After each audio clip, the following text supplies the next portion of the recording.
começássemos às 5h05, julgo que estão mesmo a ser, portanto vamos começar. Portanto, vamos intervir por esta ordem, não é? Primeiro, digo alguma coisa, foi-nos sugerido também que não gastássemos mais de 15 a 20 minutos nas intervenções que faremos. Vou tentar ser o mais objetivo possível e o mais sintético possível, embora tenha selecionado bastantes questões para aqui. Em primeiro lugar, por aquilo que se tem refletido até agora, esta associação, digamos que tem dois objetivos: identificar e analisar leituras e experiências e construir síntese e transformá-las em propostas para a ação. Se vamos ser capazes ou não, depende de nós, não é? Eu, tendo em conta este enquadramento de partida, optei por trazer aqui alguma reflexão sobre o contexto em que nos encontramos e depois abordar alguns temas, três conjuntos de temas daquilo que me parecem ideias para trabalhar e, portanto, à luz da reflexão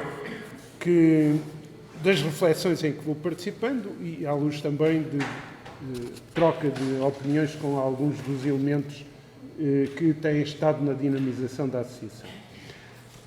Ultimamente, quando começo a falar sobre questões do trabalho e do emprego, parto de três observações que me parece que, para os nossos objetivos, são importantes.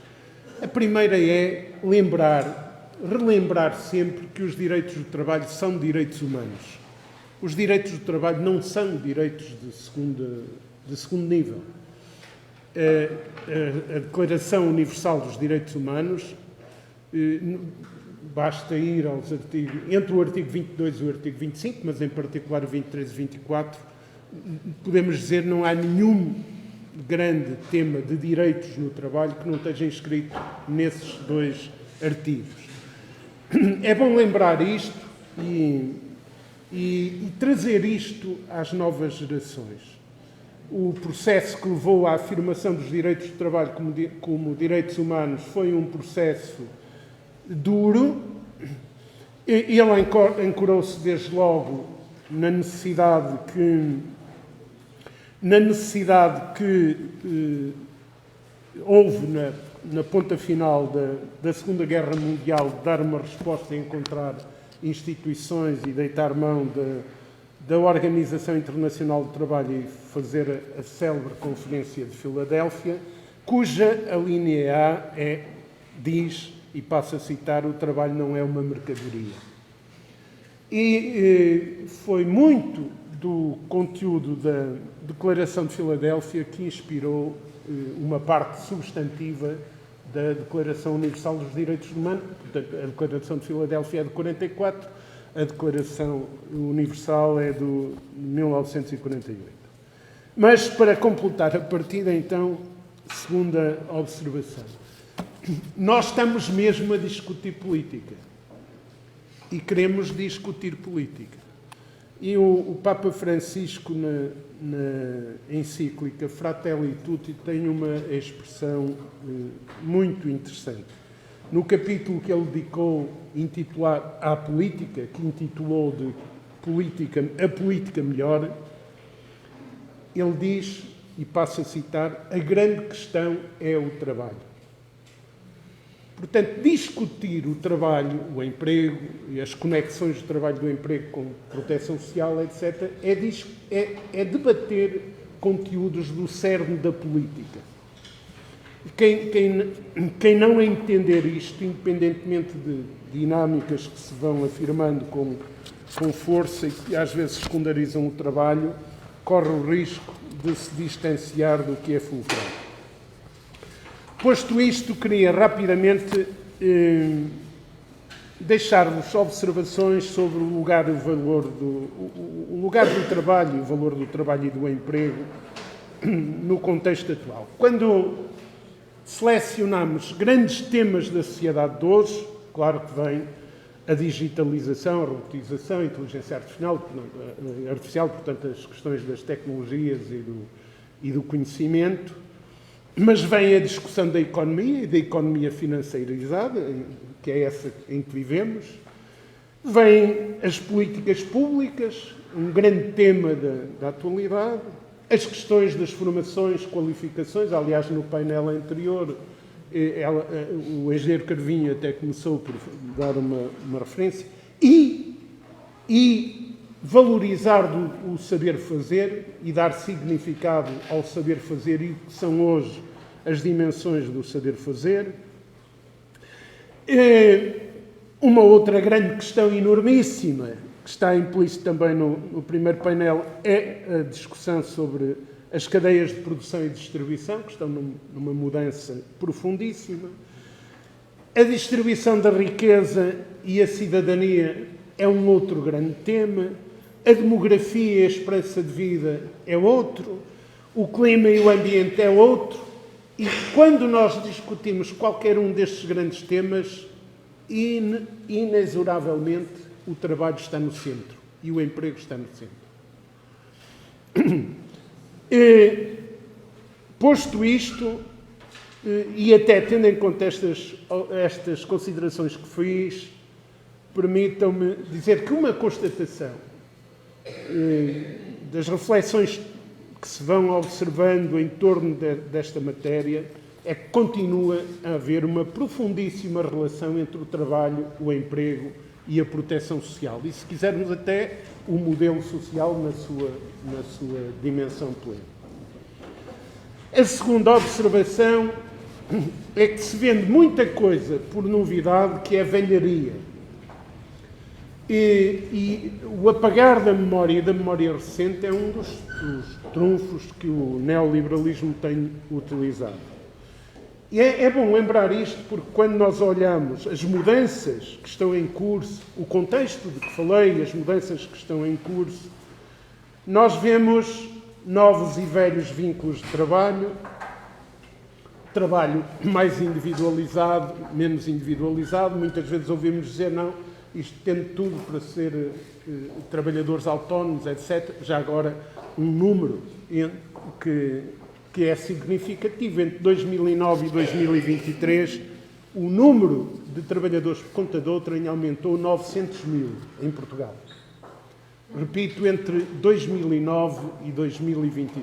Portanto, não está para desaparecer o trabalho por conta de outrem, independentemente do surgimento, que é um facto, de novos tipos de trabalho, novos vínculos de trabalho e novas formas de prestar e organizar o trabalho.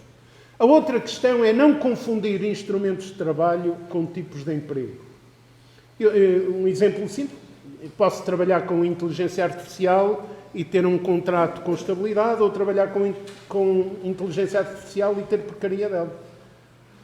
Não é o instrumento de trabalho e as mudanças tecnológicas, etc., que determinam o vínculo de trabalho. São coisas distintas. Mas nós ouvimos até na academia gente qualificada a dizer não, isto agora tem de ser assim por causa da inteligência artificial. Não é nada. Instrumentos de trabalho são uma coisa e vínculos de trabalho são outra.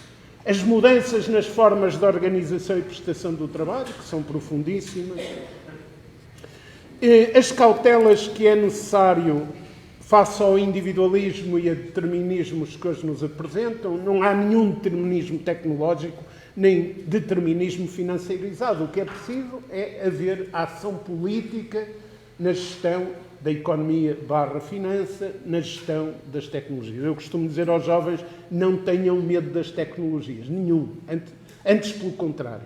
Mas preparem-se para construírem mecanismos de controle das tecnologias e de utilização das tecnologias.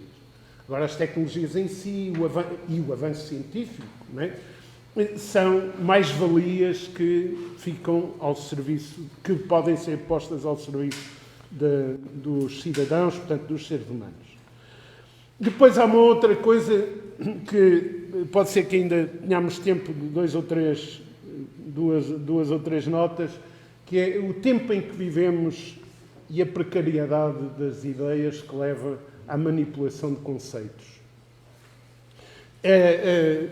Nós, se começássemos a fazer uma elencagem de palavras ou de conceitos, né, dos últimos 20 anos que eram utilizados, qualquer conferencista, académico ou não académico, dizia, como era, por exemplo, é preciso retirar gorduras do Estado, retirar gordura, é preciso, sei lá, não me estou agora a lembrar, às vezes até tenho meia página escrita com conceitos que se utilizavam que passaram de moda.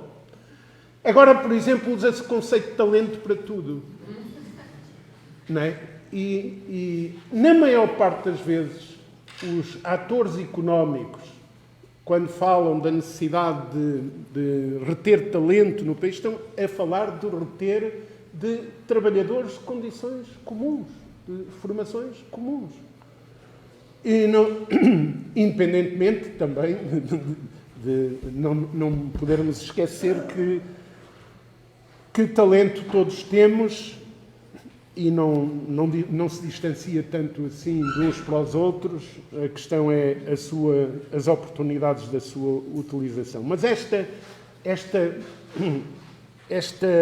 pressão para a utilização de determinados conceitos para domínio das ideias num determinado momento é uma evidência, mas também é preciso termos presente que isso passa depressa. Há um outro aí no mundo do trabalho, que é o colaborador. Quando se fala em colaborador, está-se a negar uma série de coisas.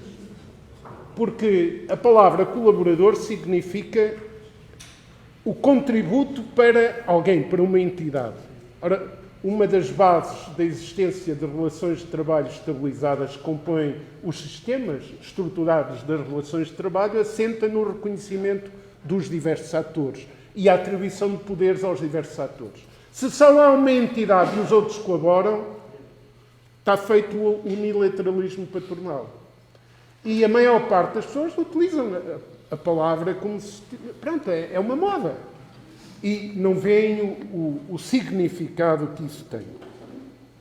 Uma nota que queria deixar ainda é que muitas vezes nos tempos mais recentes se fala de esta situação aqui desta empresa alterou-se por causa das tecnologias, a outra alterou-se por causa de não sei o quê, e muitas vezes são dinâmicas das mudanças geopolíticas e geoestratégicas que estão a acontecer no mundo que acabam por ter, que lá por trás têm tanto ou mais influência do que a questão que foi, ou o conteúdo que foi invocado para justificar as mudanças.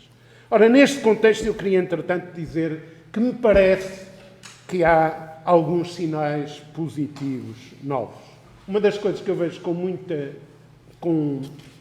muito interesse é uma atitude de uma geração mais jovem que afirma, até por atos, que há mais vida para além do trabalho. Isso é muito importante, mas leva a um desafio redobrado. É que para haver vida com qualidade para além do trabalho é preciso valorizar o trabalho. Mas há mais vida para além do trabalho, é preciso afirmar isso. Porque a agenda neoliberal também vem, nesta fase mais ofensiva, também vem com uma cartilha concreta de valorização do trabalho. Mas é ou melhor, de enfoque ao trabalho, mas é um enfoque que progressivamente visa amputar direitos e, portanto, não dar espaço para haver vida além do trabalho. Os jovens batem-se com outros problemas. Por exemplo, a questão das qualificações. Para o processo evoluir em Portugal, há passos que têm sido dados. É preciso que o perfil de especialização da economia e a matriz de desenvolvimento do país necessitem dessas qualificações. Porque senão elas podem até formar-se numa primeira fase, mas não chegam a ter utilização. E isso depende das matérias que se estiveram aqui a discutir e outras no painel anterior. Depois, o reconhecimento E se há maus gestores, significa muitas vezes que no recrutamento dos trabalhadores, as grelhas de quem está a fazer a contratação não estão voltadas, não estão preparadas para valorizarem o interlocutor que têm pela frente. E depois há um outro desafio muito grande à juventude, mas que é uma tensão que eu acho que é positiva. É que nós estamos numa fase de alguma convergência entre mudança geracional e grandes mudanças do ponto de vista estrutural e organização do trabalho e até dos instrumentos e das formas da sua organização. E estas coincidências criam disfunções. Se tivermos tempo, podemos falar disso. As qualificações, ou o país melhora. Eu percebo o que o João Cravinho dizia antes sobre as qualificações e a sua utilização, mas eu quero dizer que o trabalho remoto é uma matéria extremamente complexa.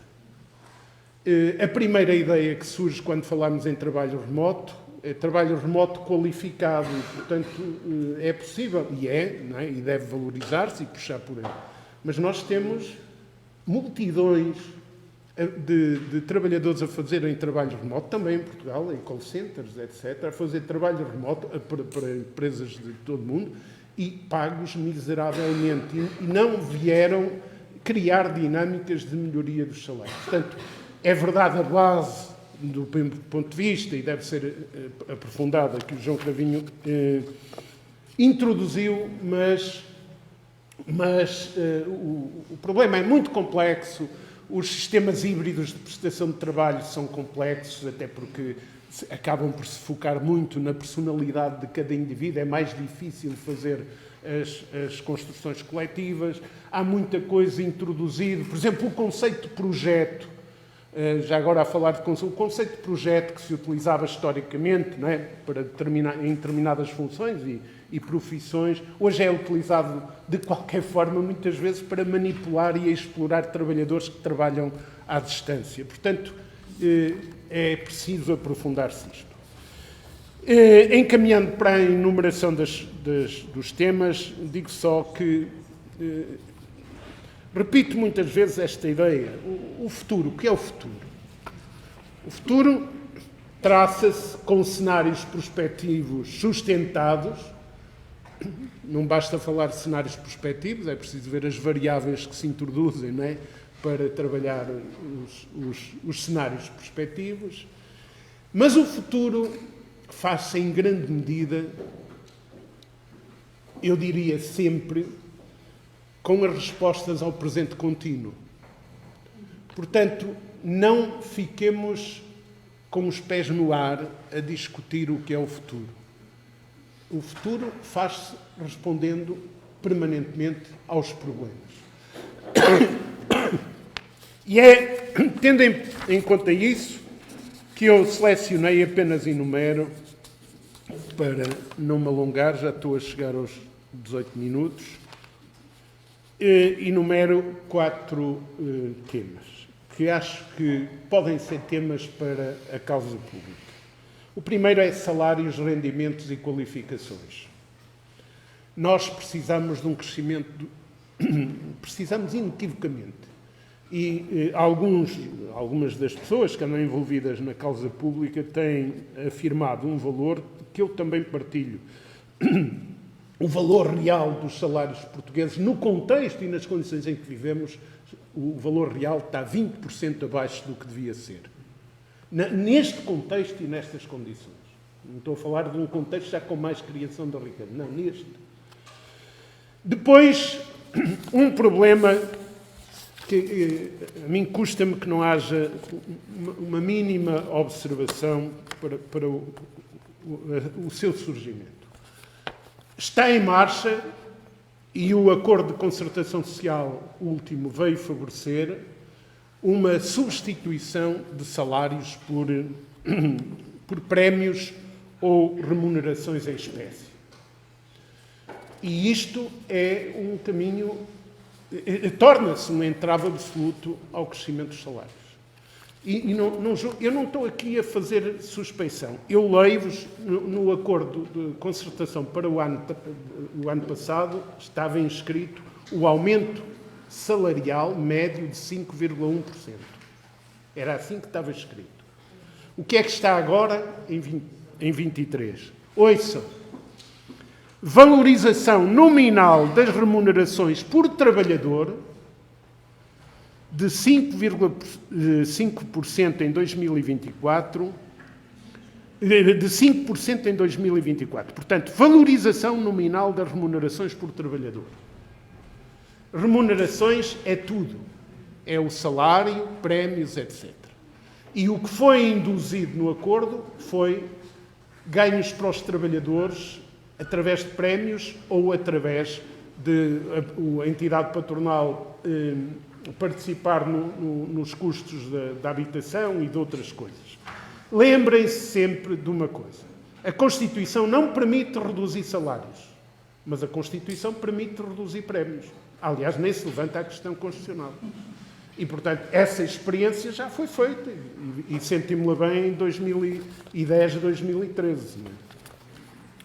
Depois, o salário mínimo, continuar-se a puxar por ele, tem sido importante. Os outros rendimentos, há um campo amplo de rendimentos para além do salário, mas a sua componente fundamental são os direitos sociais fundamentais. A melhor fonte de rendimento para acrescentar aos salários é termos serviços de saúde de qualidade, de ensino de qualidade, etc, etc. Essa é uma fonte de rendimentos importante. As qualificações, repito o que já disse, em regra, grande parte das contratações não buscam talento, buscam trabalhadores que se sujeitem a salários baixos. Infelizmente.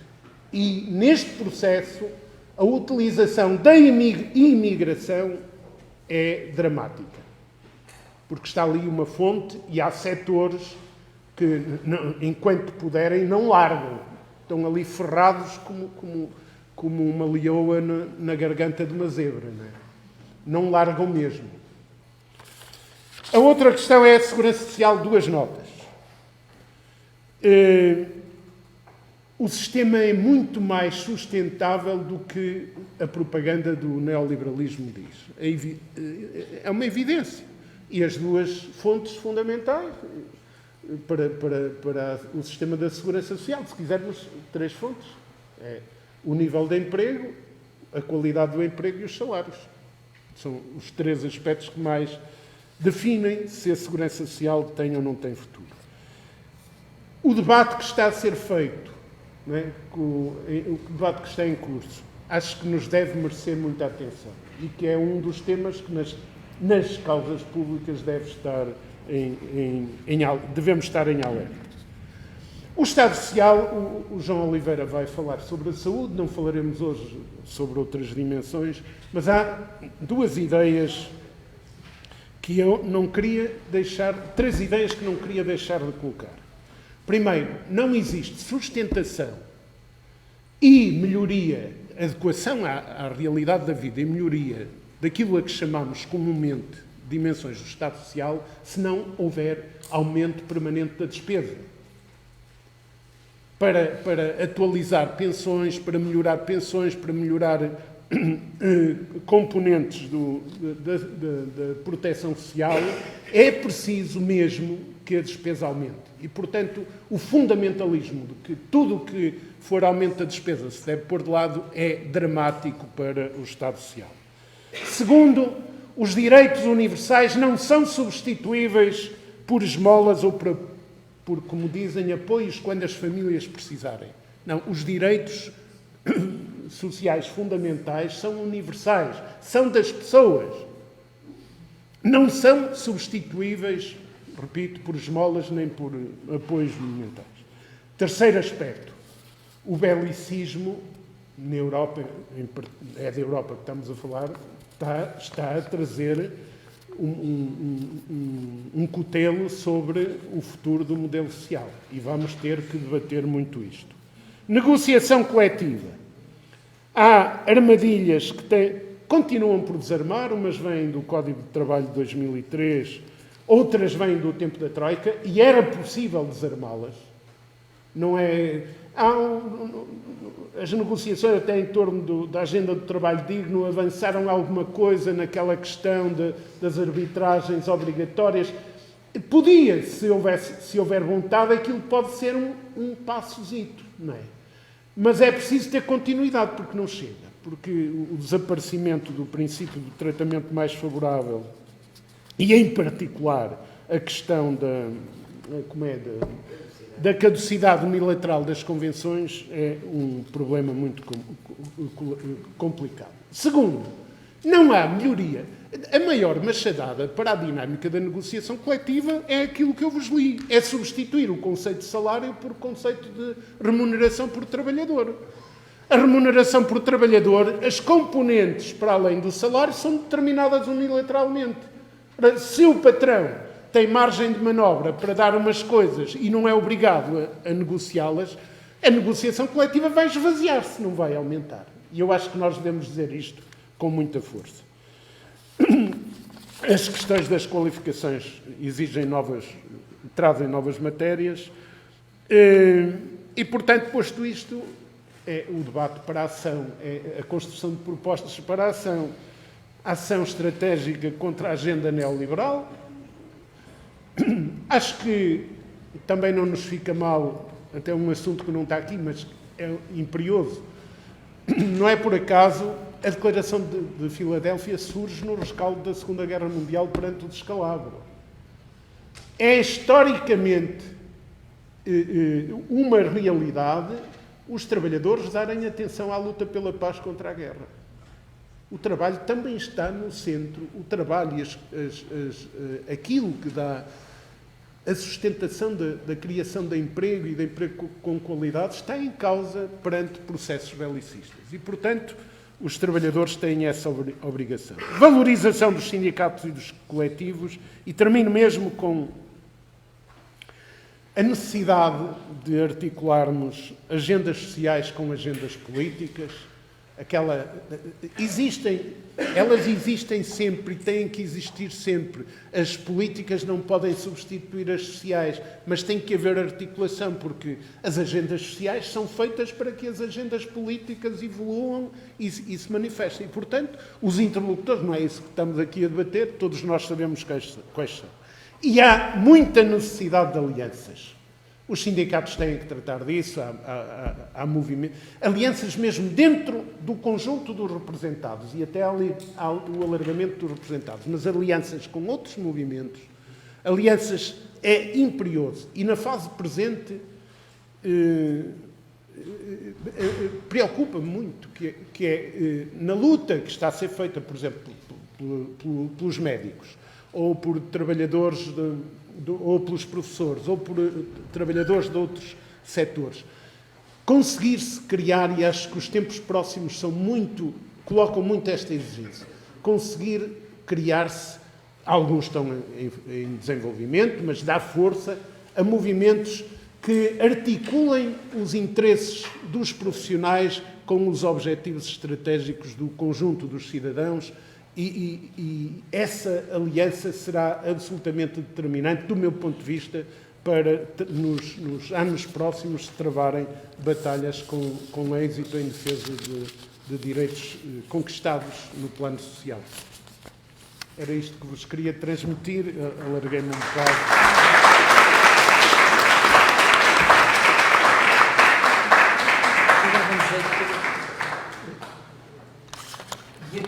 Tens palavra? Então passa para aqui.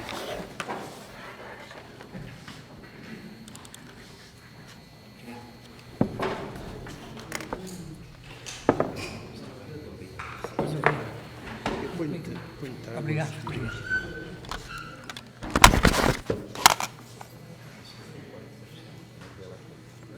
Sim, sim. Como é que isso passa?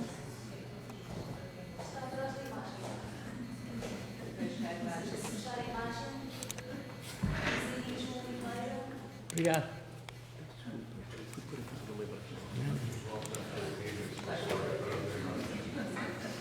Escondido. Boa tarde. Conhecemos alguns, mas a maioria não. Eu sou médico no Instituto de Oncologia. Nos últimos 10 anos estive no Conselho de Administração e tenho uma relação já também de algumas décadas com atividades de regulação de medicamento a nível nacional e como a Europa funciona dessa maneira também a nível europeu, porque a Europa funciona baseada nos países. Eu tentarei, nesta conversa, chamar a atenção para ou lembrar uma dimensão do circunstancialismo atual da saúde em Portugal que transcende, que é influenciada pelo que se passa a nível europeu, pelo modo de fazer europeu no qual nós estamos, eu vou tentar demonstrar que estamos enredados e do qual temos que sair. E que, sem prejuízo das particularidades e até algumas idiosincrasias nacionais, que todos os dias estão nos órgãos de informação e com os quais todos os dias também nos confrontamos, não há nada que esteja a passar-se em Portugal que, no essencial, não esteja a passar-se nos países europeus, com prejuízo para os cidadãos, diria eu. A palavra dramatização é de um artigo que está hoje, no título de um artigo, eu não li o artigo, hoje no Público, de uma das jornalistas do Público. E, de facto, é de dramatização que se fala quando se fala da saúde, do Serviço Nacional de Saúde neste momento. É porque há encerramento de serviços, é porque há listas de espera, é porque há famílias sem médico, é porque há filas às portas do centro de saúde desde logo de manhãzinha, ou ainda de noite, porque há greves todos os dias, porque há subfinanciamento e poderíamos continuar por aí fora. Mas esta não é toda a verdade. O Serviço Nacional de Saúde continua a fazer muitos milhares de atendimentos diários, continua a resolver problemas de enorme complexidade e dificuldade, eu diria mesmo os mais complexos, os mais sofisticados, os mais difíceis. Aplica os meios mais atualizados e mais sofisticados que existem na saúde, nos cuidados de saúde, a um nível e com uma precocidade que provavelmente que não existe até em países com mais capacidade económica que o nosso, sem qualquer discriminação e sem pedir nada em troca. Isto é, no ponto de entrega, de facto, está-se a cumprir aquilo para o que o Serviço Nacional de Saúde foi criado. E quando eu digo sem qualquer discriminação, é de facto sem qualquer discriminação, tanto entre nacionais como entre estrangeiros, tenham eles acabado de chegar ao aeroporto ou estejam eles há muito tempo a trabalhar entre nós.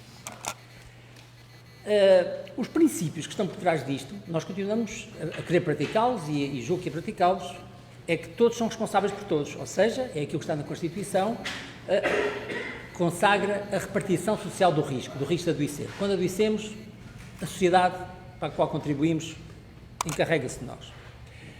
Isto tem uma raiz importante no National Health Service, dos ingleses, que logo a seguir à guerra, enfim, a história é complexa, existem abundantes publicações sobre isso muito interessantes, mas no essencial, o Serviço Nacional de Saúde inglês foi criado numa situação de catástrofe a seguir à guerra, mas era para criar um serviço capaz de oferecer um amplo conjunto de serviços de saúde, disponíveis a todos os indivíduos, de acordo com a sua necessidade e não com a sua capacidade de pagamento. Eles pretendiam, e isto é de textos livremente traduzidos do Beveridge, um Serviço Nacional de Saúde abrangente, que assegurará, disponibilizará qualquer tratamento médico que ele necessite, sob qualquer forma necessária, e assegurará também a provisão de serviços naquelas coisas que o nosso próprio Serviço Nacional de Saúde atualmente já não consegue fazer muito bem. Tratamentos dos dentes, oftalmológicos, etc. Foram passando os anos, contradições diversas, e eu detenho-me um pouco nesta coisa do Serviço Nacional de Saúde inglês, porque eu acho que o exemplo e os problemas porque eles têm passado e o resultado que está a ser conseguido lá, os malefícios, são um exemplo no qual nós temos que pôr os olhos para não cometermos os mesmos erros ou não deixarem que cometam connosco os mesmos erros. A lógica de mercado a determinada altura apareceu, mais conservadores, mais Margaret Thatcher, mais terceira via.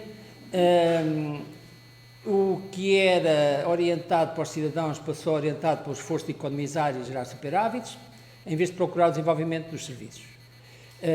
Começou-se pela externalização dos serviços auxiliares, depois, a pouco e pouco, passou-se para o envolvimento do setor privado no próprio fornecimento de serviços de saúde e, neste momento, o Serviço Nacional de Saúde inglês é praticamente uma central de compras. Os primeiros a aparecer foram as grandes firmas sul-africanas, depois vieram os americanos e neste momento são grandes conglomerados que exploram os serviços, enfim, com as mais diversas e até com alguma tentativa de recuperação agora até do próprio governo conservador, que percebeu que esta joia da coroa, que não é a Índia, mas que é o Serviço Nacional de Saúde para os ingleses, trazia, ao degradar-se, trazia prejuízos até do ponto de vista eleitoral, mas não só, claro. De acordo com estas regras, os prestadores públicos competem não só entre si, mas também com os privados, e isto leva, obviamente, à descaracterização do serviço, a prestações atomizadas, porque são focadas no produto. O capitalismo precisa de produtos para vender, portanto, individualiza as coisas. Eu vendo isto, vendo aquilo, não vendo uma floresta, vendo árvores separadas, e depois logo se vê se fazem algum sentido em conjunto. Geralmente não fazem. Portanto, há perda da coerência do serviço de saúde, dos cuidados de saúde, que não vou agora detalhar sobre os aspectos clínicos do que é que quer dizer coerência nos cuidados de saúde, complementaridade, sinergismos. Acabava por ser até determinadamente técnico, mas, por favor, para quem não é médico, acreditem que prestar prestações individuais não tem nada, e discretas não tem nada a ver com as necessidades das pessoas. Vender produtos de saúde não tem nada a ver com as necessidades de manter a saúde, de evitar a doença. E isso dá atos, a atividade praticada por atos, em vez da empreitada de ter as pessoas bem, de recuperar as pessoas depois de já estarem doentes ou de evitar que elas adoeçam. Neste momento, o Centro de Saúde do Serviço Nacional de Saúde Britânico são mantidos pelo setor privado. Ficou, claro, com os serviços menores e menos complexos e portanto, menos custosos.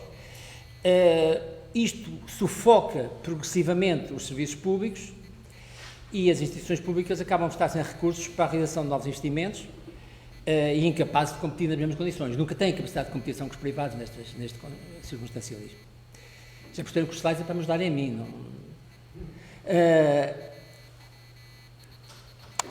Estamos longe dos princípios fundadores do serviço. Lá, como em muitos outros países da Europa, neste momento, no discurso oficial há a economia de recursos pelo aumento da eficiência do sistema, isso nunca acontece.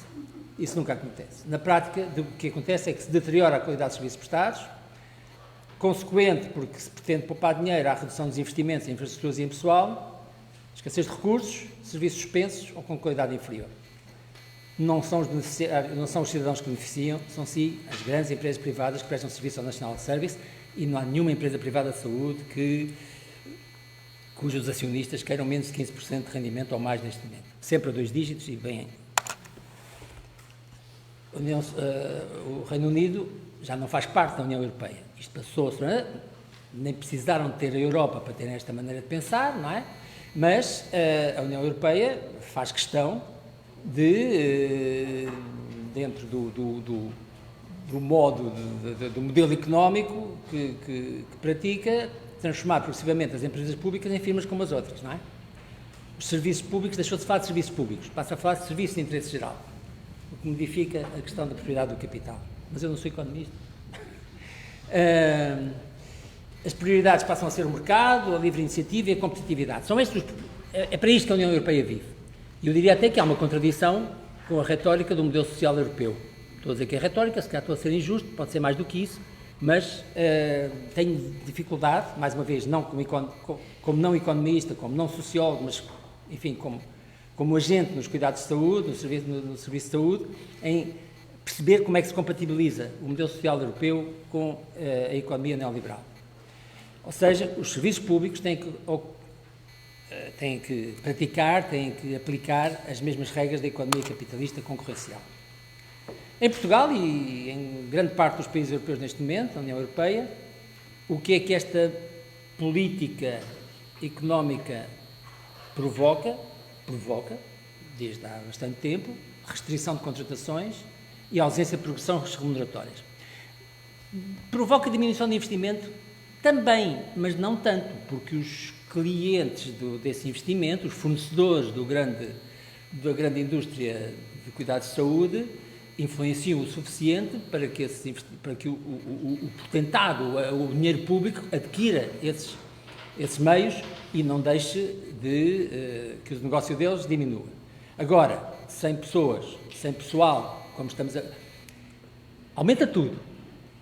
A despesa aumenta, Mas, como veremos, aumenta pouco a despesa com pessoal. Só há uma coisa em que os Ministérios das Finanças, e não há de ser só o de Portugal, e os próprios Ministérios da Economia não deixam muito que aconteça, é que se forneçam capacidades humanas de prestação de serviço aos serviços de saúde públicos. É aí que está a grande restrição. Desvaloriza-se o trabalho, diminui-se a capacidade, aumenta-se a contratação externa, tudo isto são pressões para a privatização. E eu estou pessimista, porque no Estatuto do Serviço Nacional de Saúde, aprovado o ano passado, logo no artigo 2º, no número 2, diz que os estabelecimentos e serviços prestadores de cuidados ou de serviços de saúde do setor privado e social podem integrar o SNS. Depois de ter dito que o SNS é o conjunto organizado e articulado de estabelecimentos e serviços públicos. Os juristas não sei se encontram contradição entre estes dois números do mesmo artigo, eu encontro. E invoca a Lei de Bases da Saúde, mas o que a Lei de Bases da Saúde diz é que a responsabilidade, invoca as bases 6 e 25 da Lei de Bases, e o que a Lei de Bases diz nessas bases é que a responsabilidade do Estado pela realização do direito à proteção efetiva-se primariamente através do SNS e do outro, podendo, de forma supletiva e temporária, ser celebrados acordos. Portanto, demarca bem um limite de excepcionalidade para a prestação de serviços privados ao Serviço Nacional de Saúde. Quanto a mim, é diferente daquilo que está no número 2 do artigo não sei quantos do Estatuto, que diz que, a partir do momento que prestam, eles chamam-se Serviço Nacional de Saúde também. Isto pode até nem ter consequências, mas mostra desde o princípio uma concepção, um desconhecimento do que é essa tal de coerência do Serviço de Saúde, de como é que esta coisa organizada desta maneira, com os sinergismos entre os cuidados primários e cuidados hospitalares e cuidados continuados e as mais diversas níveis de prestação de cuidados, deverão funcionar como uma orquestra. Se eu vou introduzir fornecedores privados que vendem produtos, lá se vai a orquestra, é dissonante. E isso eu acho que foi escrito no Estatuto do Serviço Nacional de Saúde, do ano passado, demonstrando ignorância sobre o que é o Serviço Nacional de Saúde. Vão-me perguntar a seguir, mas o Serviço Nacional de Saúde não funcionou sempre assim. Pois não, tínhamos que melhorar e temos que melhorar. Mas o modelo continua a ser um modelo fortíssimo, como se costuma dizer agora, robusto. Porque se não fosse robusto, apesar de todos estes ataques e todos estes esvaziamentos de competências, não estava a fazer o que está a fazer todos os dias.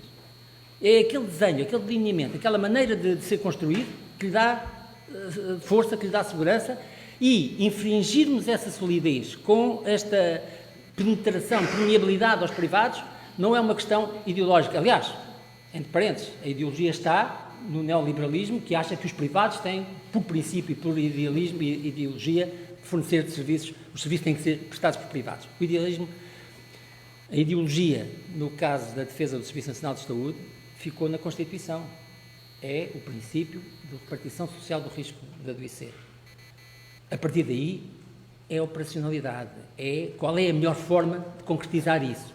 E até que me demonstrem, e olhando em volta na Europa e não só, não se encontra outro modelo de organização diferente daquele do Serviço Nacional de Saúde que nós escolhemos, bom para praticar esse princípio da repartição do risco.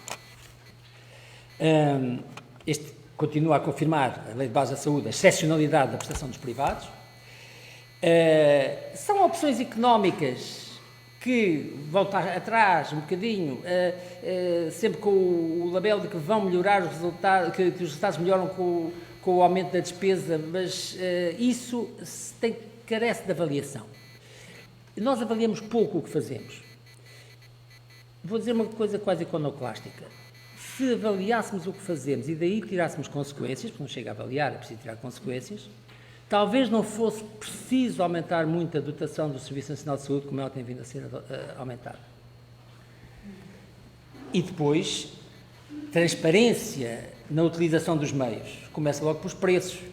Não está aqui escrito, mas se falarmos de medicamentos, ninguém percebe quanto é que paga, não há nenhum administrador hospitalar que saiba quanto é que está a pagar por aquele medicamento ou pelo outro. É impossível gerir dessa maneira. Mas a indústria montou as coisas para que nunca se perceba. E depois chamam-lhe mercado. É óbvio que não é mercado. É óbvio que não há simetria de informação, não há simetria de conceitos. O financiamento é sempre baixo, não é? Não sei se é. A orçamentação é baixa. Contudo, a desresponsabilização que acarreta, porque depois gerimos à vista.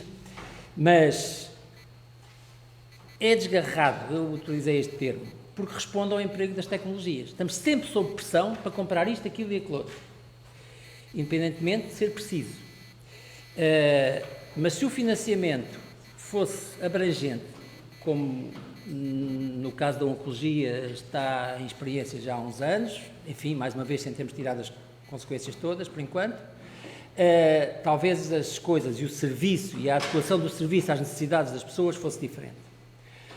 Já falei da necessidade de orçamentos realistas e de responsabilização. São abundantes os estudos e os números que mostram como é que o Orçamento Geral do Estado prevê para a saúde neste momento um aumento, mas se nós compararmos com o executado do ano passado, o aumento é pequeno. Mas isto tem que ver com os problemas de orçamentação. Estas opções económicas têm, no fundo, têm uma tradução política. O que é que elas conduzem? À diminuição da capacidade do SNS, apesar do aumento da despesa. É péssimo. E o SNS, no fundo, está-se a comportar como uma enorme plataforma de transferência de dinheiro público para mãos privadas. Se eu quiser juntar aqui um bocadinho de Marx, diria que é do trabalho para o capital. Não sei se o Carvalho da Silva está de acordo, se não tiver, estamos à vontade, eu não tenho responsabilidade nestes termos. Por isso o Serviço Nacional de Saúde nunca vai acabar com este nome. É preciso que haja uma rúbrica no orçamento para receber o dinheiro que depois eu tenho que passar para os privados. O que se transforma é a maneira de praticar os serviços que eu vou ter que adquirir a privados, e as pressões são todas nesse sentido todos os dias. É evidente que os cidadãos não ficam iguais à face da lei, é evidente que as listas traz todas as consequências. Aí podemos voltar ao dramatismo inicial, porque de facto é dramático o que depois se passa. O meu ponto é de que esse dramatismo não foi criado cá dentro. Nós depois andamos a lidar com isto, e como dizia o doutor Pedro Santana Lopes no outro dia, ao Ministro da Saúde, só lhe falta mesmo é chorar, coitado.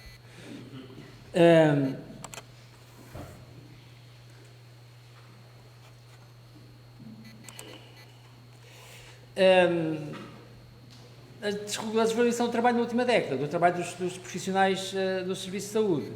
Deram cortes nos rendimentos, com aumentos de horários sem compensação remuneratória, subvenções, isso também foi mais durante a Troika, a recuperação não foi completa até agora, são conhecidas os diversos problemas da negociação, mas vê-se aqui assim que entre 2015 e 2018 houve uma diminuição, porque se nós virmos, em vez de ter por número de cabeças, virmos por equivalentes de tempo completo, vamos ver uma diminuição da prestação, portanto não é só um problema quantitativo, não é só um problema qualitativo, é também um problema quantitativo.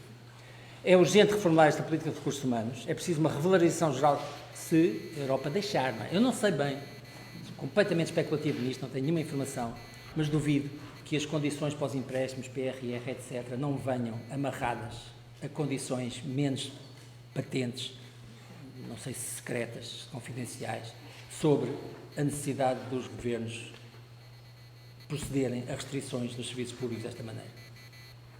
Não sei.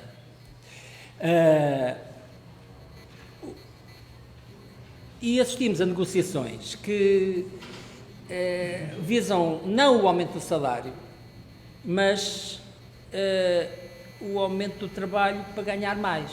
Todos os esquemas com incentivos. O SIGIG, que os cirurgiões e outros profissionais hospitalares praticam, a vinculação de um aumento a uma...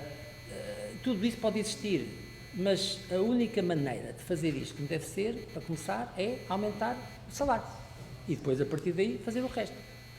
Não li recentemente, não sei se ainda é assim, presumo que ainda seja, as famosíssimas clínicas Mayo nos Estados Unidos, onde toda a gente quer trabalhar, pagam às pessoas como?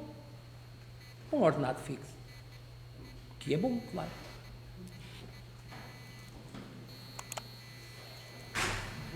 Tem que se valorizar as carreiras, tem que haver discriminação positiva para a dedicação exclusiva, tem que haver partilha de benefícios e riscos, tem que haver participação de profissionais na gestão, tem que se premiar o mérito e o empenho. Agora, e não descurar as profissões clínicas. Uma das grandes dificuldades nesta grande empresa pública que é o Serviço Nacional de Saúde são também as outras profissões. A complexidade dos hospitais e de todo o Serviço Nacional de Saúde implica um know-how, uma capacidade, um profissionalismo de imensas profissões que é difícil de encontrar porque são mal remuneradas no serviço público. E, portanto, acabamos de estar sempre dependentes dos prestadores externos, das companhias externas, com todos os problemas de que temos falado.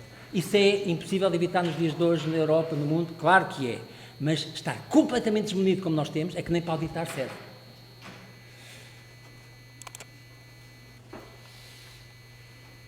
E é claro que ser servidor público implica ter uma discriminação positiva. Porque o servidor público, porque as finalidades do serviço público transcendem a simples comercialização de dados, que os privados fazem, porque há uma maior complexidade das tarefas e a orientação para ganhos em saúde e não apenas para um lucro ao fim do período. As carreiras e remunerações devem consignar e premiar a dedicação exigida pelo serviço público, é a dedicação que se fala, não é chegar lá a fazer trabalho. Eu não estou a dizer que as pessoas que trabalham para os privados não são dedicadas. Agora, o serviço público tem que discriminar positivamente sobre isso. Era assim, antigamente, se me deixam dizer isto. Se não fica muito mal dizer isto. Era por outras razões, claro, mas... agora estava a meter-me um buraco.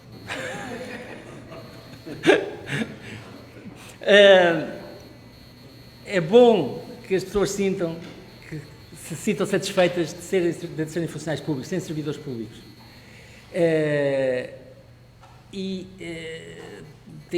Por isso elas têm que ser atraídas das mais diversas formas.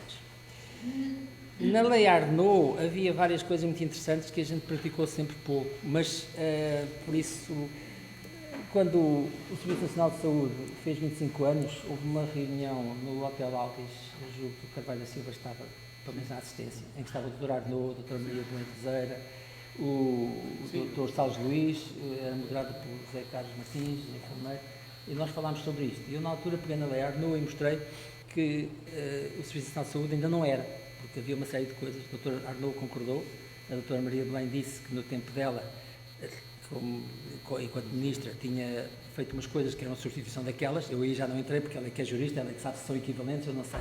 Mas não sabia e continuo a não saber. Mas, de qualquer modo, aos órgãos do SNS compete assegurar a distribuição racional, a hierarquização técnica, o funcionamento coordenado dos serviços e definir a complementaridade das valências. Se começamos a externalizar, isto vai desaparecer. O serviço é constituído por rede de órgãos e serviços, previsto que atuando de forma articulada e sob direção unificada. A direção unificada parece que já temos. Tudo isto são princípios inerentes. O que é que define um serviço? São coisas deste género. É como a coisa do livro do professor Matoso, que morreu há pouco tempo, sobre identificação de um país. O que é que a partir do momento é que a gente pode falar em país? A partir do momento, que momento é que podemos falar sobre a fundação da nacionalidade, não é? A partir do momento é que podemos falar que existe um serviço. É quando uma série de coisas estão concretizadas, de cimento entre as suas várias instituições, de coisas de complexidade. E a prestação privada não leva a isso. Subfinanciamento, eu há bocadinho abordei isto por alto, mas no IPO de Lisboa, nos 10 anos que começaram em 2009, aumentámos a despesa com medicamentos em 64%, os gastos com pessoal, 10%. Os medicamentos não têm mais importância que os profissionais no tratamento dos doentes com cancro. Neste momento, um hospital como o IPO gasta mais de metade da sua dotação daquilo em medicamentos.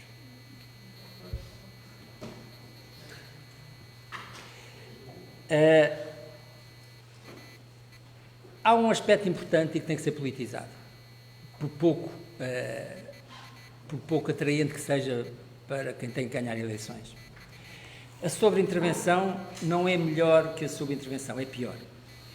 É difícil parar exames depois de começar, exames médicos, testes, mas as longas vigilâncias de doenças que não precisam disso, os longos tratamentos que a indústria farmacêutica, o modelo de negócio da indústria farmacêutica, a doença que se cura ou de que o doente morre não interessa. Interessa doenças crónicas em que eu estou sempre a vender medicamentos.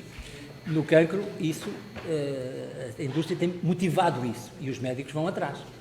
Gasta-se imenso dinheiro em coisas que são fúteis. A avaliação de medicamentos na Europa, no mundo, mas passa a vida a comercializar medicamentos com pouquíssimo valor acrescentado e quando passa para a realidade, as pouquíssimas vantagens que foram demonstradas nos ensaios clínicos desaparecem. Portanto, se avaliássemos a prática, descobriríamos que estamos a usar coisas que são fúteis e que têm toxicidades. Não é só a questão da despesa.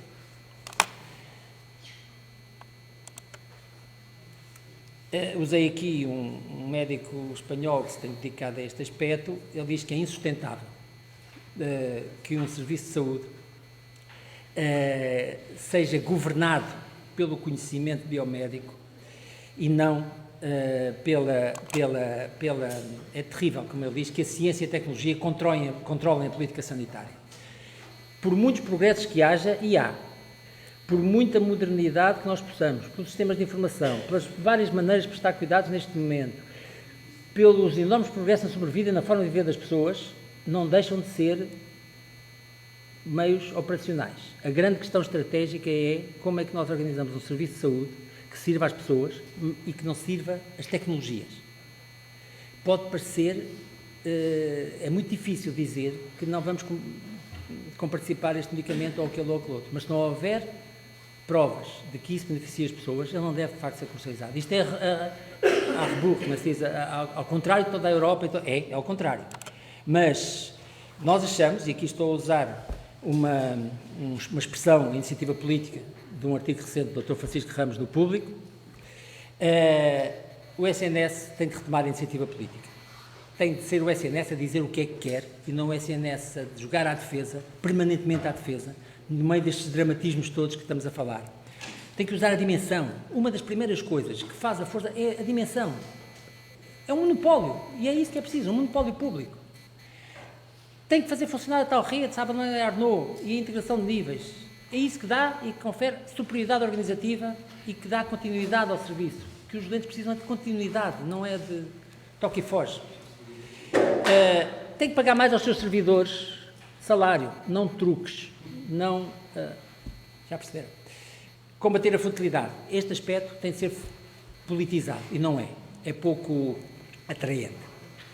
Mas é uma questão fundamental para não estragar a vida às pessoas com tratamentos e exames tóxicos sem benefício patente. Para isso é preciso avaliar resultados. Tem que haver uma orçamentação adequada e responsabilizadora. A atividade e financiamento têm que ser em função das necessidades e não em função dos fornecedores, como é em grande parte atualmente. No fundo, o Serviço Nacional de Saúde tem que se libertar do espartilho da economia capitalista concorrencial. Para isso é preciso engrossar a voz na União Europeia, acho eu. É fácil dizer isto aqui, mas que se pode falar grosso, mesmo em instâncias muito escrutinadas e a alto nível. Julgo que temos exemplo recente do Secretário-Geral das Nações Unidas a mostrarem que é possível. E eu pus aqui coisas que eu acho que precisam de uma mudança, de uma vontade firme, mas isto aqui é do manifesto da causa pública. São termos de lá. Uma vontade firme de ir além dos caminhos já conhecidos. Existe mais dos debates à esquerda. São precisas no espaço político novas formas de pensar e agir. E o foco excessivo dos partidos, as suas dinâmicas internas, tem limitado a frequência e produção de pensamento. Isto é, do manifesto que eu não contribuí para escrever, mas que adotei. Acho que temos que passar para outro nível de contestação. Como disse o Dr. José Reis de manhã, como é que ele disse? Iniciativa junto da União Europeia, foi especificamente sobre isso. Iniciativa, autonomia, dissidência são precisas. Obrigado.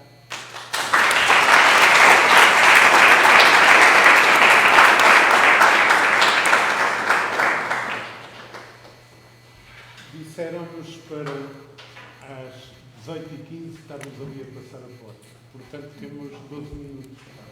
Não é? 12 ou 13. Então, posso? Sim, identifica-se. Sim, boa tarde. O meu nome é Lucas Manato, eu sou médico psiquiatra. Manuel, eu também sei. Toma nota.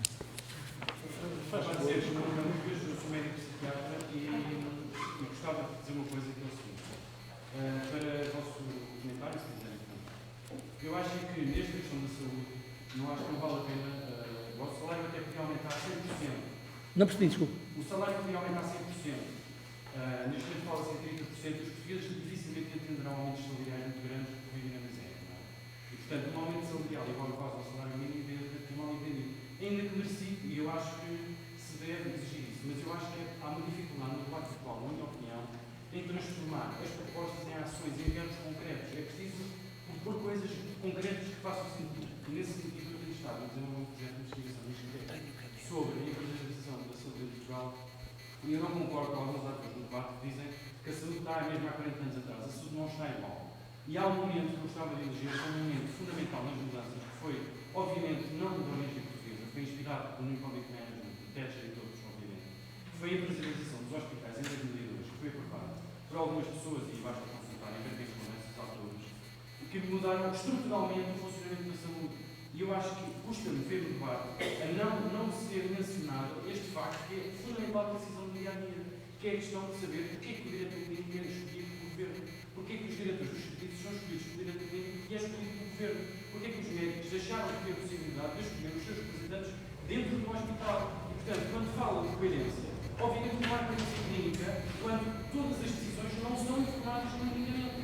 Portanto, não é possível trabalhar assim. Quando fala da Clínica Maio, eu ia dizer que eu perguntava porque é que as melhores clínicas nos Estados Unidos são geridas por médicos.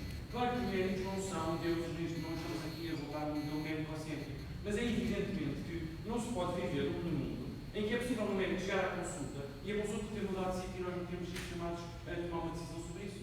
Portanto, é obviamente que quando dizem mas essa geração nova não tem nada a ver com saúde, não veste nem camisola, mas a camisola já nos pertence, foram empurrar a camisola, não é? Quer dizer, nós não temos nada a ver com a saúde neste momento. E, portanto, nesse sentido, eu acho que era importante, no debate atual, passar para uma ação mais concreta e dizer assim, não, nós temos que tomar uma decisão no dia-a-dia do nosso trabalho. Nas nanodecisões, nas microdecisões, nas média-decisões, não estamos a falar sempre de falar de reformas de saúde. É preciso, no dia-a-dia, nós temos uma voz a dizer no nosso trabalho. Há países que já encontraram soluções para isso. A Bélgica teve 20 anos a debater isto, criou os chamados conselhos médicos. Tem um poder de decisão vinculativa nas instituições. A proposta atual das unidades locais de saúde, que dá sentido e que faz sentido haver uma outra coerência, etc., propõe 2 diretores clínicos. Alguém perguntou porquê 2 diretores clínicos? Um representante direto do Ministério das Finanças. É preciso haver um representante direto, não conseguem falar com o Ministério das Finanças. Bom, o meu receio, para terminar, é que se passa esta oportunidade, que é, para uma vez histórica, sem se resolver estes problemas fundamentais, e nós ficamos com a sensação de que tudo ficou resolvido como uma espécie de mau acordo que venha aí, passemos ao lado de uma oportunidade. Obrigado. Eu não sei qual é a ordem. Eu tomei nota. Francisco Ramos, Isabel do Carmo, Sofia, Ana Sofia. Ok. Francisco Ramos, da Nacional Saúde Pública, as apresentações e 3 pontos. Dizer, de facto, assim, quem coordena a causa pública, que é importante e urgente trabalhar sobre a saúde mental. E não é uma questão de todos os dias, é um bocadinho mais sério do que isso. A ver, é mais sério do que isso, é uma reflexão que me parece muito importante. E digamos duas sugestões, pequenos tópicos. Portanto, referimos com a intervenção do João Oliveira, que é mais complexo, é abrangente, é multifatorial, tem N pontos com aquilo que a campanha da saúde fez, postos de trabalho, pela organização, a importância na sociedade, portanto, limito de dar 2 sugestões. Uma é a combinação público-privado. E a questão essencial para mim é quem é que lidera isto, ou seja, e isso é muito importante.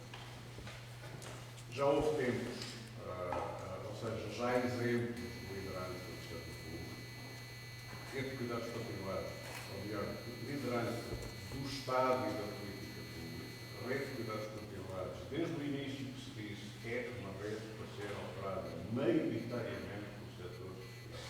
É o papel de desenvolvimento, o papel destinado a que as misericórdias recuperem a sua vocação histórica para atuar na área da saúde. Saúde oral, check-listista, ou seja, reconhecendo que não há capacidade pública de intervir, quais são as prioridades públicas de intervenção na saúde oral, assistência a crianças, assistência a grávidas, e, portanto, intervenção, ou seja, liderança pública, da política pública, no papel do setor privado. E acho que neste momento as questões que vão-se a perder, ou seja, um exemplo negativo que eu traria é a participação das farmácias na vacinação e na renovação da prescrição. Isso provavelmente é útil para as pessoas, mas mais uma vez é uma combinação público-privada feita a reboque do interesse do setor privado e não por iniciativa e liderança do setor público. Isto é bem importante para saber quem é que vai traçar o futuro e quem é que vai determinar a forma como evolui o setor da saúde em Portugal. O segundo ponto que eu gostava de sugerir é exatamente a ligação entre a administração pública e a saúde. Ou seja, o Serviço Nacional de Saúde tem que ser naturalmente um serviço público. Não concordo completamente nada com o que o Dr. Bernardo disse agora. Acho que a empresarialização dos hospitais públicos na primeira década do século foi um avanço muito significativo para o Serviço Nacional de Saúde, exatamente na individualização do que o setor da saúde tem que ter regras de funcionamento no contexto da saúde. E, na minha opinião, estivemos uma década a progredir nessa matéria e estivemos a década seguinte a regredir nessa matéria e hoje voltamos 30 anos atrás, quando eu comecei a trabalhar nestas matérias, exatamente dizendo como era necessário dar um foco específico ao funcionamento dos serviços de saúde no âmbito da administração pública, pela sua complexidade, pela urgência que haja necessidade, por tudo o que está em relatórios, alguns com o nome em baixo, de 1995, e tiveram origem depois várias políticas nesse sentido. Eu não sei se, ou seja, eu não vejo nenhum grande movimento para reformar a administração pública em Portugal, no sentido de tornar de facto ágil, no sentido de responder às necessidades dos portugueses. É indispensável que a saúde não fique presa nessa armadilha e consiga ser isso. E esse acho que era um tópico interessante.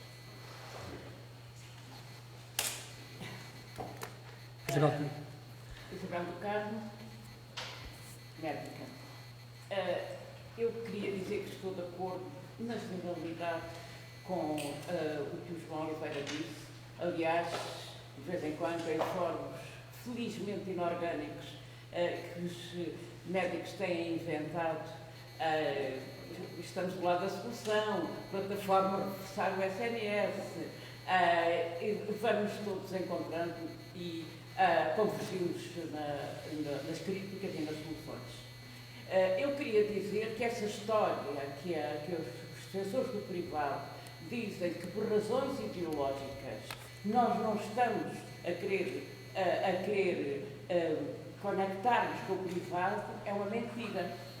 Porque atualmente, eu tenho medo de estar a dizer um número errado, o João é capaz de ter isto mais certo do que eu, 40% do orçamento da saúde vai para os privados.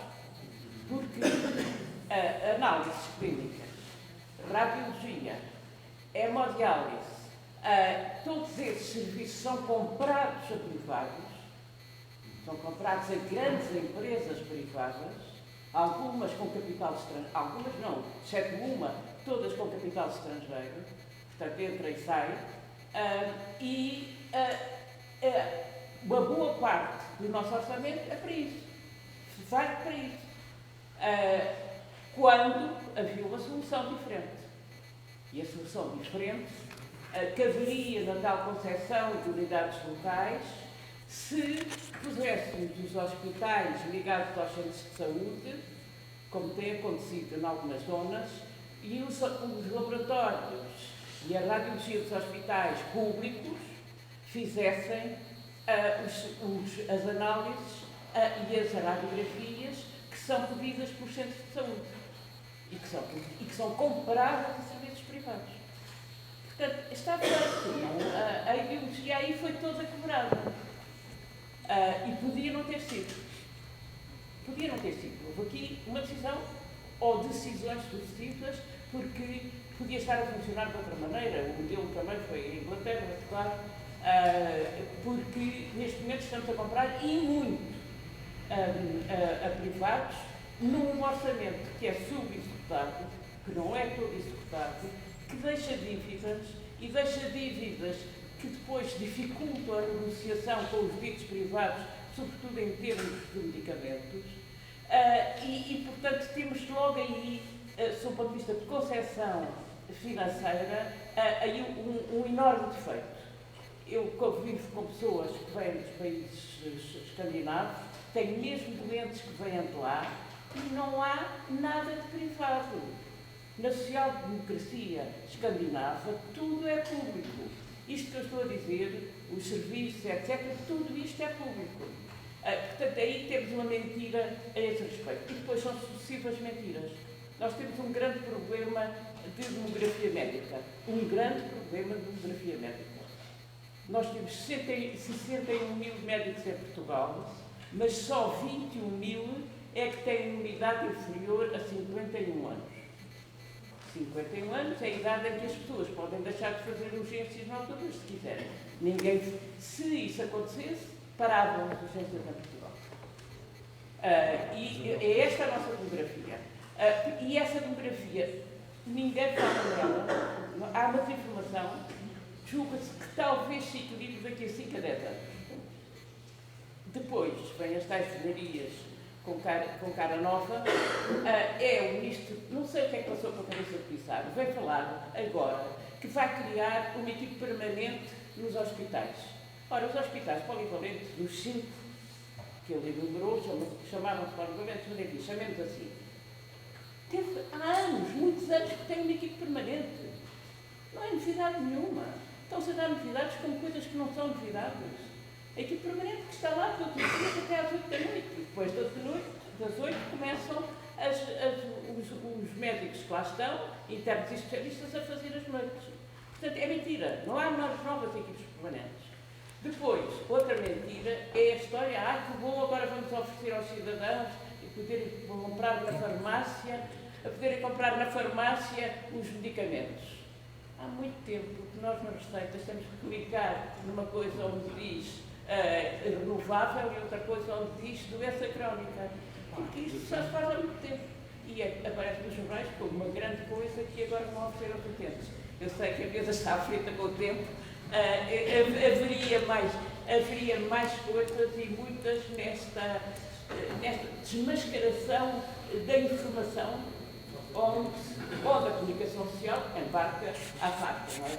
Outras devem falar, mas não tem tempo. Ana Sofia. Então, boa tarde a todos. Meu nome é Sofia Ferreira, sou gestora de hospitais, sou plano de saúde, sou profissional de saúde. E, pronto, a razão pela qual estou aqui hoje, começar agora à tarde, é que, de facto, tenho sentido uma enorme preocupação com as últimas posições, com muitas das coisas que tenho presenciado nos últimos 15 anos. Não é uma coisa de informação de feita. Sim, seguramente, 12, 15 anos. Acho que piorou bastante comigo. Queria começar também por discordar do João, quando no início da sua intervenção fez que se passa exatamente o que se passa no resto da Europa. Não é verdade. No sentido em que aquilo que se está a passar em Portugal é muitíssimo mais grave e muitíssimo mais intenso do que o que se está a passar em muitos outros países europeus. E eu vou objetivar isto. Nós temos uma percentagem de despesa total em saúde bastante elevada face ao PIB, em comparação com os países europeus, mas temos uma percentagem de despesa pública face ao PIB muitíssimo reduzida face a outros países europeus, nomeadamente aqueles que têm sistemas de saúde parecidos com o nosso. Isso significa que temos uma desproporção de despesa privada face ao PIB enorme e isso, por sua vez, tem grandes consequências em termos de justiça, de equidade e de forma.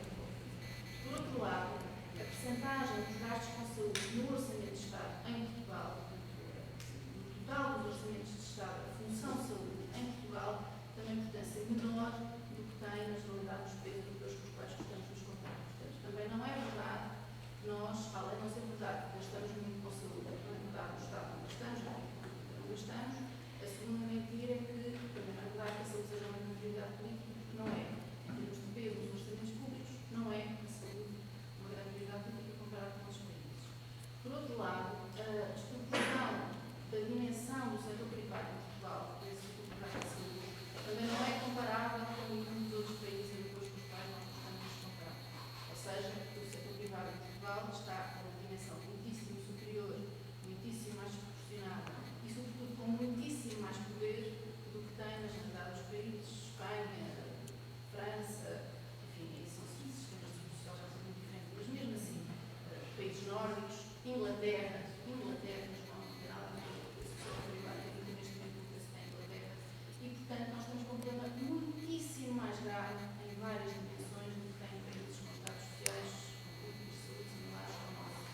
Isso reflete também em duas outras coisas, que é a despesa ao transporte de Portugal, que é um fator de justiça social brutal, que é elevadíssima no nosso país, por comparação com a Europa, com a OCDE, etc.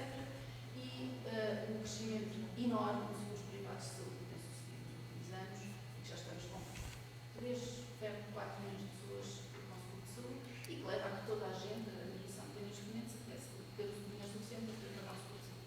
Portanto, isto evidencia que nós temos maltratado demasiado o Serviço Nacional de Saúde, que o Serviço Nacional de Saúde neste momento está numa situação de gravidade tal, está escaqueirado, está com fatias inteiras de serviços privatizados ou inexistentes. Os blocos operatórios não funcionam, ou porque não há anestesista, ou porque não há enfermeiro, ou às vezes até porque não há AO. E, portanto, acho que quando temos recursos, não temos equipas. Os hospitais não funcionam só com médicos. Os hospitais funcionam com equipas. Equipas que têm gestores, têm médicos, têm enfermeiros, têm técnicos, têm outras profissões, assistentes sociais. Ana Sofia, não é para estar a dizer que está a discordar, porque não está, depois a gente podia debater isso, mas temos mais 3 pessoas que pediram para falar, não daríamos mais nenhuma inscrição. Eu não queria... Mesmo assim, não era para ela terminar já, era só para pedir para terminá-la a seguir. Há aquilo que fosse tem a ver com política pública e na política pública implica a regulação do setor privado. Nós não fazemos regulação da contratação coletiva dos médicos e dos enfermeiros no setor privado. Muitos países fazem. O facto de um recém-especialista em anestesiologia poder ir ganhar 8.000 euros no hospital privado direto é uma coisa que não há nenhum argumento para se regular preços de água, preços de eletricidade, preços do gás e não se regular preços de recursos humanos que são absolutamente essenciais e que têm que ser vistos no conjunto do país. Eu sei que isto que estou a dizer é muito impopular, mas há aqui questões de contratação coletiva que têm que ser vistas no conjunto do país e que não têm que ser vistas, e não vejo ninguém à esquerda a falar na necessidade de colocar aqui alguma disciplina naquilo que está a passar no setor privado, inclusive na área económica, porque o setor privado neste momento ocupa os preços que quer, ocupa as áreas que quer, licencia-se com um total liberalismo. Até em Estados dos Estados Unidos da América nós temos certificado de ir. Quando é para abrir uma nova privada, é preciso mostrar que é necessário. E, portanto, nós, enquanto continuarmos com esta lógica de deixarmos esta concorrência desleal excluída e o Estado enfraqueça, e não olhamos para isto enquanto um sistema integrado, não vamos nunca conseguir utilizar o Serviço Nacional de Saúde. E esse é o nosso ponto. Obrigado. Vou ser muito breve, tentando responder àquilo que me pareceu que era o objetivo, que era podermos e também propor alguma linha depois de reflexão futura no âmbito aqui da causa pública. Importa ser o nome, por favor. Júlia Cardoso, eu sou assistente social. Obrigado. A questão da relação da saúde com outras políticas públicas, nomeadamente com a segurança social, ainda há pouco foi aqui referida a questão da privatização, muito no sentido daqueles serviços, até como a rede nacional de cuidados continuados integrados. Curiosamente, esse movimento de privatização e as consequências ao nível do bem-estar dos cidadãos e até dos custos para o país e da injustiça social que há neste país, tem tradução também no âmbito daquilo que serão serviços sociais que devem estar extremamente articulados com a saúde. E todos nós conhecemos os dados que existem de milhares de pessoas que ficam inapropriadamente nos hospitais. Não nos esqueçamos que isso acontece também porque o movimento de privatização também está do lado da segurança social, sobretudo do lado da ação social. É um movimento de privatização. Claro que se diz para nós ficarmos contentes com o nosso sentido, se calhar, caridoso e religioso, que é a privatização para o setor solidário. Como o setor solidário não tem capacidade de resposta, quer dizer que muitos cidadãos ficam sem resposta. Obrigado. Não há, como na saúde, ligação com o privado. Obrigada. Eu vou ser muito breve. Chama-se o nome. Eu vou ser muito breve porque, da seguinte maneira, eu, estando na generalidade de acordo com o João disse, achei muito interessante. Acho que o problema é muito mais grave. Isto sublinhando todas as palavras da Isabel do Carmo, da Lola do Filipe e as suas, como mas acho que também há uma coisa que eu queria aproveitar do que disse. Porque, na verdade, o exemplo inglês que traz, não sendo tão grave como aquilo que nós temos, ou seja, sendo nós os países que têm uma relação mais perversa com os privados, mais imensa e perversa com os privados, é um facto que em Inglaterra todos esses fenómenos estão a acontecer. E eu, por acaso, ainda não li um artigo de Lancet que saiu agora, mas que faz um estudo que vai de 2003 a 2020 sobre as relações público-privado e as transformações do Serviço Nacional de Saúde inglês e que demonstra nesse estudo que o excesso, o aumento de despesas do Serviço Nacional de Saúde por causa dos privados é superior, é imensamente superior ao que seria se não tivesse essa relação com os privados. Ou seja, portanto, digamos, para sublinhar o que ele disse, sendo que o nosso problema é muito mais grave. E, portanto, tudo tem a ver com como se organizam as despesas, como se organiza a relação público-privada, como se valorizam as carreiras e como se diferencia tudo isso. Eu acho que quando vocês falam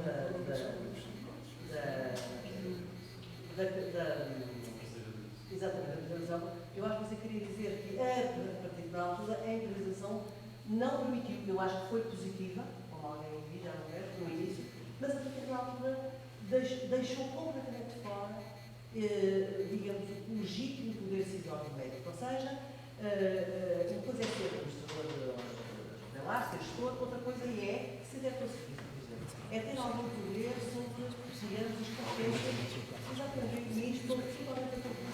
Isso foi uma publicidade incrível, começou já há uns anos atrás com os chamados perfis e que continuou, de facto, com as relações políticas sistemáticas para lugares que não estão dentro daqui. E eu não sei nada. Eu espero no final da parte, já sei que... Obrigado. Última questão. Ui. Eu vou fazer uma intervenção porque tudo é um testemunho da minha experiência. Eu não sou nem académico, nem gestor, sou médico, fui médico neurologista até e continuo a fazer atividade privada, mas fiz serviço público até o mês passado, março, fui meu presidente.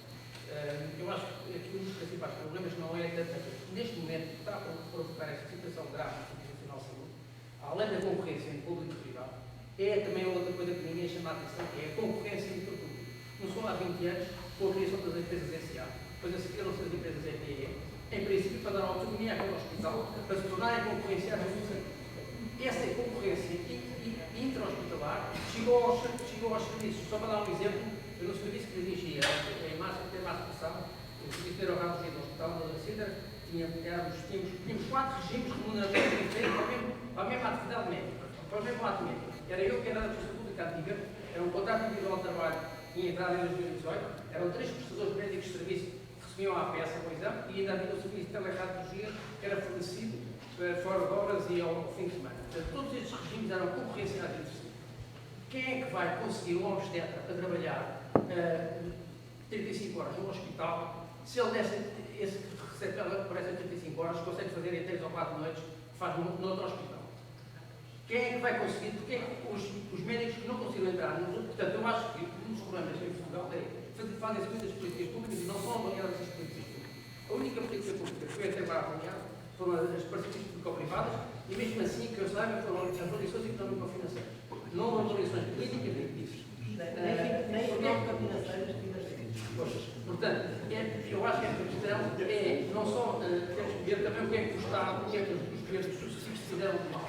Na semana passada, ouvi o antigo diretor-geral de saúde dizer que havia um problema de demografia médica que os governos dos últimos 20 anos. Não é verdade, a Ordem dos Médicos, em 2012, pediu um estudo à professora Paula Santana, uma demógrafa geógrafa da Universidade de Coimbra. Ela fez um estudo para todas as especialidades, qual é que é a evolução para os próximos 20 anos. Portanto, e esse estudo foi fornecido ao Ministério da Saúde. Portanto, o Ministério da Saúde tem informação sobre o que médicos pequenos. Nós temos também que perceber porque as políticas muitas vezes não são avaliadas e se cria este sistema de concorrência atualmente, que há outro problema. Porque é que não se tem há 4 ou 5 anos que ficam 300, 400 médicos de fora do concurso das especialidades, chamado concurso do ERC. Estes 300 ou 400 médicos, neste momento, são logo notas das urgências. São eles que alimentam as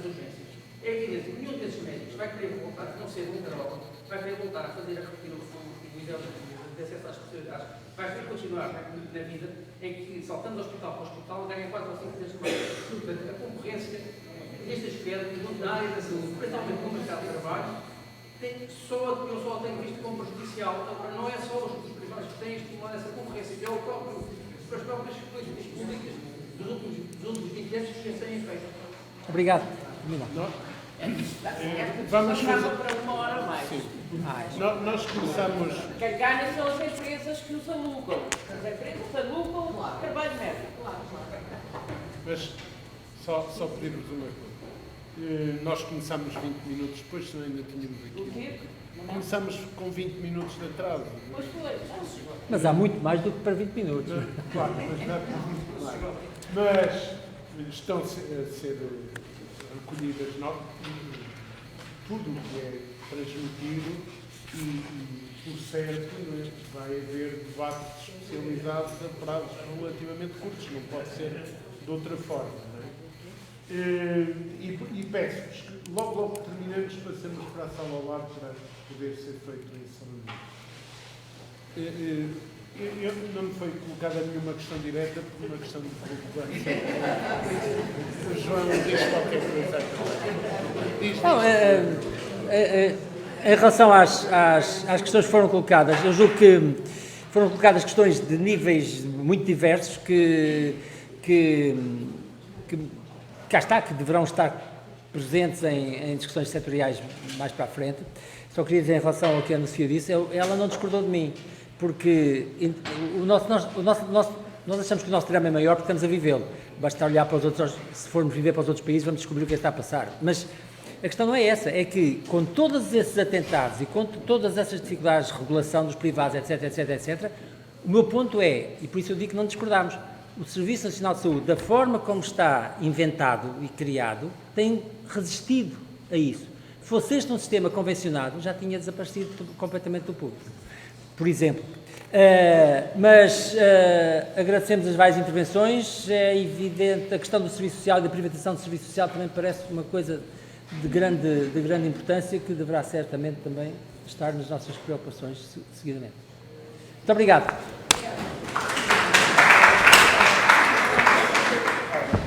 Pois é, isto era para uma tardinha.